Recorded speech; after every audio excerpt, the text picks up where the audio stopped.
Assalamualaikum dan salam sejahtera kepada Prof. Madya Dr. Zuraida binti Hassan. Saya Nur Fatin Sera binti Syamsyir memegang kad metrik 283881 ingin membentangkan isu tentang pengurusan sumber manusia. Ekstrak. Isu ini menyatakan bahawa hubungan pekerjaan pada masa kini semakin kompleks dan tiada satu definisi yang boleh diterima untuk mentakrif hubungan pekerjaan yang wujud antara majikan dan pekerja. Sehubungan dengan itu, kajian dijalankan untuk menyiasat hubungan pekerjaan dalam sektor informal pada masa kini di Malaysia. Isu ini membuktikan pelaksanaan ke atas sifat hubungan pekerjaan dalam sektor informal yang mampu meningkatkan prestasi pekerja tetapi juga meningkatkan prestasi organisasi di beberapa buah syarikat. Disebabkan sektor informal memainkan peranan yang penting dalam membantu meningkatkan ekonomi negara, Jabatan Perangkaan Malaysia, maka hubungan pekerjaan haruslah dijaga dan diberi perhatian yang lebih bagi menjaga kualiti prestasi. Walaupun pelaksanaan amalan hubungan pekerjaan adalah penting kepada kedua-dua organisasi besar dan kecil, di sektor informal masih terhad sehingga menimbulkan persoalan tentang sama ada wujud ataupun tidak wujud hubungan pekerjaan di sektor informal. Antara faktor yang menyebabkan hubungan pekerjaan menjadi tidak jelas dan menimbulkan syak wasangka adalah disebabkan oleh kedudukan majikan dan pekerja yang tiada hak dan kepastian hak-hak pekerja, malah siapa yang akan bertanggungjawab terhadap pekerja sekiranya berlaku sesuatu yang tidak dijangka. Ciri-ciri sektor informal. Yang pertama, tiada perlindungan sosial. Tiada perlindungan sosial menjelaskan bahawa pekerja pada masa kini masih gagal mendapatkan manfaat perlindungan sosial yang seharusnya dinikmati dalam sektor pekerjaan disebabkan undang-undang yang kurang jelas.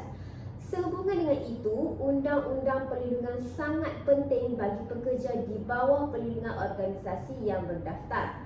Yang kedua, mengelak daripada pendaftaran. Salah satu ciri yang dilakukan oleh majikan pada masa kini adalah untuk mengelak daripada pendaftaran di sektor informal.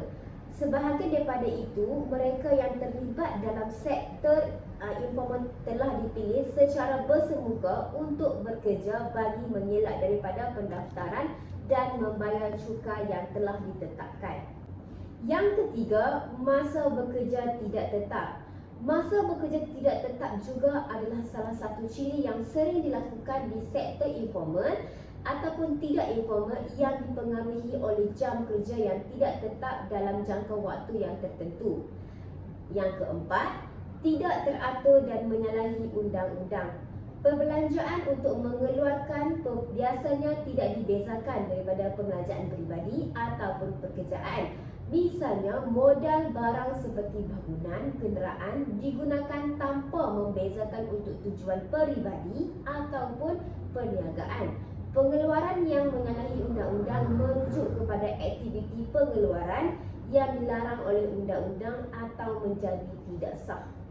Yang terakhir, gaji yang rendah dan tidak menentu. Kebanyakan kajian juga menunjukkan mereka yang terlibat dalam sektor informal mempunyai hasil pendapatan yang rendah.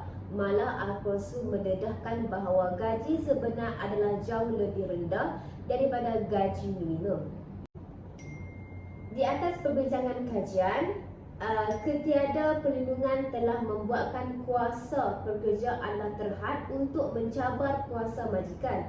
Dalam sektor perniagaan, kekeluargaan majikan yang terdiri daripada ahli keluarga akan lebih cenderung untuk mengawal pekerja mereka yang juga merupakan ahli keluarga mereka.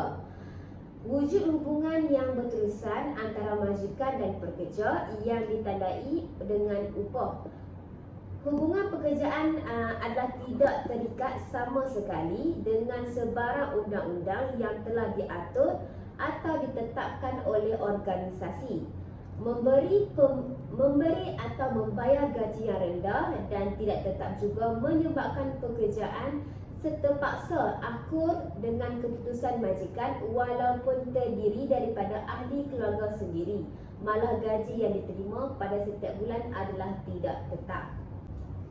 Dari segi cadangan pula, kepentingan menambahkan baik pengurusan prestasi kerja ialah sebuah organisasi maupun majikan dapat merealisasi tenaga kerja dan mewujudkan ruang pekerjaan yang terbaik bagi pekerjaan yang terlibat di dalam sesebuah organisasi.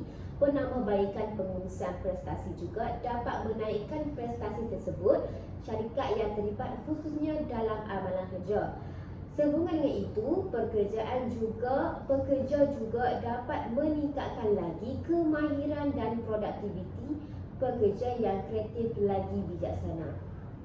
Kesimpulannya, kajian ini mendapati bahawa ciri-ciri sektor informal dalam kajian ini dilihat penting dalam menentukan sifat hubungan pekerjaan dalam sektor informal. Hal ini telah menyebabkan hak pekerja disekat, terutamanya daripada perlindungan sosial.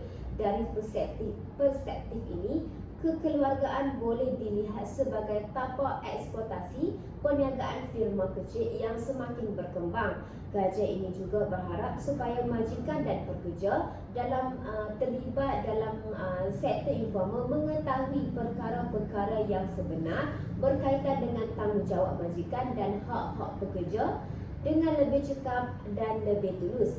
Justeru, reformasi dasar atau pembentukan polisi adalah penting untuk melindungi hak pekerja. Sekian, terima kasih.